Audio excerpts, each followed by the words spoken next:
All right, we're going to do something a little different today. We're going to travel back in time, but not to some big famous battle or a fancy royal court. Nope, we're stepping into the daily life of one young woman in rural Norway, way back in 1835.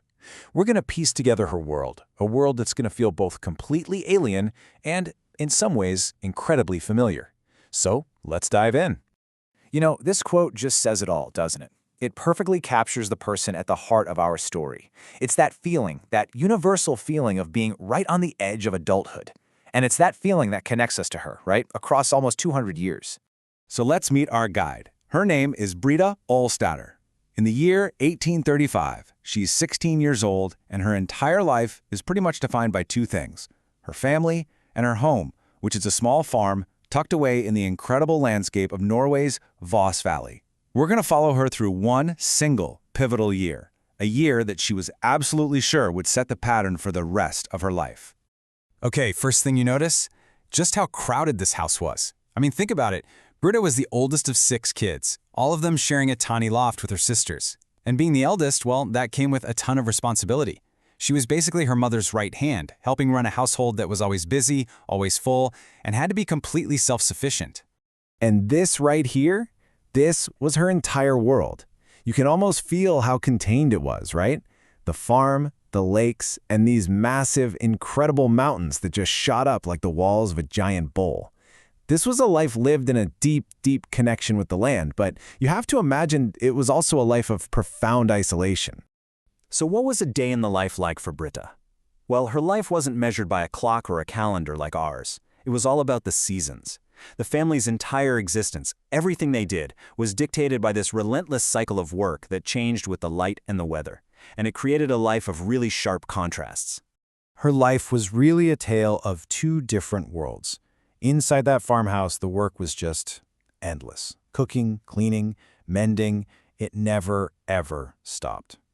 But her favorite job, the one she loved, was taking the sheep up into the hills. This was her escape.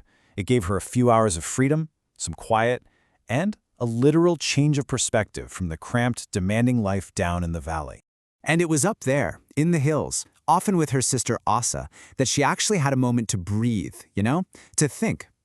This quote, it just gets right to the heart of her 16-year-old mind.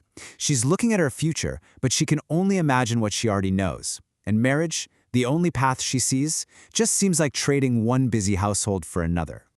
But back down at the farm, the work was just this constant repeating cycle. Washing days? Absolutely brutal. Scrubbing clothes with harsh soap.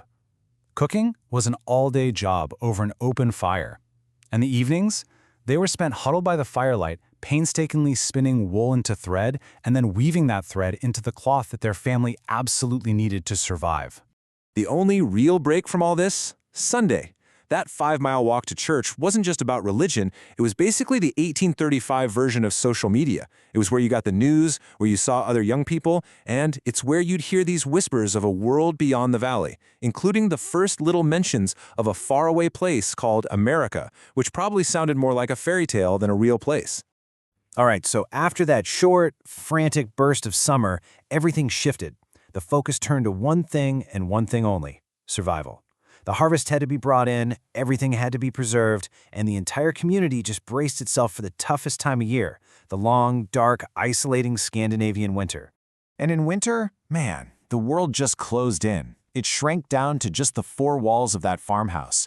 With snow piled high outside, that family of 8 was cooped up together in a tiny space. The fire became the center of their universe. It was light, it was warmth, and it was where the indoor work of spinning and mending never stopped. So how do you survive that? I mean, the darkness, the isolation. Well, stories. That's how. Her father would tell these ancient folk tales, and neighbors would actually trudge through the deep snow just to visit. These weren't just parties, they were a lifeline. It was how you held the community together and kept your spirits up when the world outside was frozen. So as 1835 comes to a close, Brita's turning 17. And from her perspective, her life is all mapped out, right? She knows her job, she knows her valley, and she fully expects her future to be just more of the same. A life lived just like her mother's and her grandmother's before her. It feels permanent, predictable, unchanging. But, and this is where the story gets really interesting, that predictable life, that certain future, it wasn't the life she was going to live. Not even close. The future held something that, from her spot by the fire, she could not have possibly imagined. So what actually happened to her? What became of that young woman spinning by the fire, dreaming of a future that seemed so small? Well, the truth is way more incredible than she ever could have dreamed. Okay, get ready for this because here's the real story. She wouldn't even get married for another 15 years. And then in 1856, she would leave Norway forever, cross the entire Atlantic Ocean, and build a brand new life as a farmer in Wisconsin. She lived there until she was 76 years old. The predictable world we just spent all this time building, yeah, she left it all behind. And get this wasn't some youthful adventure. She made this life-shattering decision when she was 37 years old, a wife and a mother to 3 young boys. Can you even imagine the guts that took? To pack up your family and leave behind not just your home, but the only world, the only language, the only way of life you had ever known? And that journey, wow, it was brutal.